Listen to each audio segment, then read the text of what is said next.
Hello everyone, my name is Noni, Mazda Kia Water Dealership. Today we are at Talk the Talk. I'm with Sharon Klopper, our finance and insurance manager. I'm excited to have you, Sharon, today. Thank you, Noni. Okay, we are actually going to have a conversation about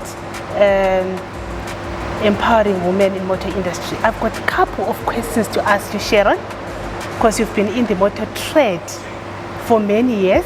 You started motor trade before I was even born. Thank you, Noni. My first question to you, Sharon, is tell viewers more about your journey in motoring in South Africa. Well, Noni, I started in the motor industry in 1984. I started at Westbank in Atkinson House in Eloff Street.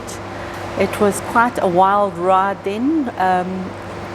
Worked in Jules Street, where we used to sign the contracts, run away, because sometimes the cars didn't even have engines in them. It was a very rough early start to the trade. I was very fortunate in that I was mentored by some incredible women. In those days, women weren't really in the motor industry, so I've been very blessed in the motor industry. I landed up working for a company for 30 years as a regional manager. I retired and now I'm back, full force. Good. We all wish to be you. Thank you, Noni. All right, I'm sure that's interesting to all our viewers out there. And the second question is, what's your opinion about women empowerment initiative, which is empowered by MFC and AVO by Nedbank and Seriti Solutions? I'm very excited to be part of the initiative and to be asked some questions on the initiative. I think if this hadn't been started, it would be really sad. I was very fortunate, as I said earlier. I met somebody by the name of Marina Mapanya, who was the director of, in those days, Barclays Bank. Sorry, Sharon, are you talking about Marina Maponya? Maponya, yes. The one they own Maponya in Soweto, Maponya Mall. Yes, the very same lady. At the time, she was a director of Barclays Bank and of Patco Bus Services, and they called her in to come and teach us ladies what it was like to be in the motor industry. And if there's one thing she did, was she empowered women, every single woman that she came across. And through that, I feel that I need to pay it forward, and every other woman that's been touched by somebody like her in our lives needs to pay it forward. What a legend. I'm so excited. Are you telling me that you were working with Maponya, Mrs. Maponya, hand in hand?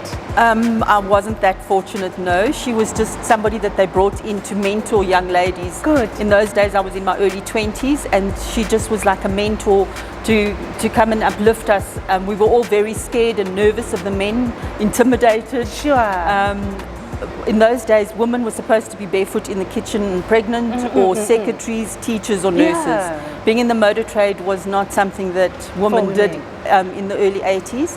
And she really taught us a lot. That, you know, I got the impression that if she could do it, I could do it. Good. So yes, I owe a lot to her. What interesting. All right.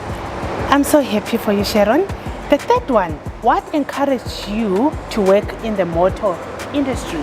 Thank you, Noni. As I said earlier, in those days, in the early 80s, women could be nurses, teachers, or secretaries, or tellers in a bank. Yes. Being in the motor industry was something that people didn't think about. But my father was the managing director of Vespa Sales at Grosvenor House in Eloff Street, and my uncle was a salesman at a Ford dealership in Eloff Street. I can't remember the name of the Ford dealership, but I looked at their lifestyles. I looked at the clothes that they wore, the cars that they drove, and I looked at that and I thought, I don't want to be a nurse, a teacher, or a secretary. I want the motor industry. I want petrol in my veins. And so that's where it all started. Exciting. And then, what do you love most about representing Mazda brand? Noni, I was introduced to Mazda, again in the early 80s. My first Mazda was a Mazda 323, a bright yellow one. Very exciting vehicle. And then shortly after I retired, I was helping out at a dealership in Sandton, and they traded in a Mazda CX-3. And for a week, this Mazda CX-3 sat in front of my office. And slowly but surely, I fell in love with the Mazda CX-3. I then decided to buy it. And I've just fallen in love with the brand ever since. So it's been since 2019 now that I've just been a Mazda girl. I'm happy for you. Sharon, I was also owned a Mazda 3. It was a 2006 model. I bought it in 2016. It was a trade-in actually in the dealership where I used to work for before. So yeah, I love the car. I still have one even today. So it's an exciting brand. I'm happy for you.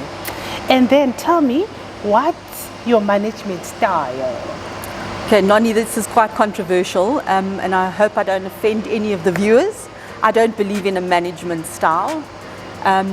When you think of a manager, you think of somebody that wants to control, somebody that wants to be in control. I don't agree with that at all. I like the words coach, leadership, and then a disruptor. Somebody that comes in and grows the team, makes them better than what they are. Because as a manager, you're going to move on. So if you can get your team to the level that they don't need you, if you do move on, they can perform without you. And if you've done your job properly, one of the team members will take over your job. So my management style is more of a coach, a mentor, and a disruptor. Good, that's excellent. I think we all need to learn from that, because normally managers, they take that title as an opportunity to own other human beings. But I think your management style is very unique. Thank you. Everybody must learn from that. All right, I'll go to our last question. Last and least, how important is healthy mental state of mind in the workplace? Noni, it's very, very important. At one stage, I was, somebody said to me that they thought that I suffered from schizophrenia because I was the type of person that when I got to work, my home life stayed at home, and when I got home, my work life stayed at work. I think it's really important that on the way to work, you prepare your mind so that when you get to work, whatever's bothering you from the house stays at home. I also think it's really important that being in the motor industry, you need to take time out for yourself to relax, unwind, and refresh, charge your batteries. When we step into the dealership every single day, it's really important that we have the attitude that we're here to serve. We're here to serve our customers, and you cannot serve a customer or you cannot serve your fellow colleagues if you're operating on an empty cup. So our cups have to be full first, and only then can we give of our best to the people that we deal with.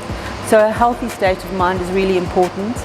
And then when you get to work, it's natural that not everybody's going to have a positive attitude. So you will come across people that are negative, that have brought some stuff from home. It's really important not to get involved in that type of environment. You can be the center of the storm, but you don't need to be part of the storm. Correct. Yeah, we've seen that because we've been in the motor trade for a while. We've seen all those things, and people normally, they don't disclose exactly what's actually bothering them personally, and then they bring it at work, and then you find that it becomes a chaos in a working environment. But I'm glad I learned a lot from you, Sharon. It was a big conversation.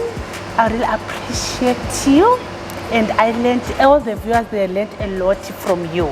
Thank you very much. We all want to be you, actually. You are a motor industry expert. Thank you, Noni. It's a pleasure.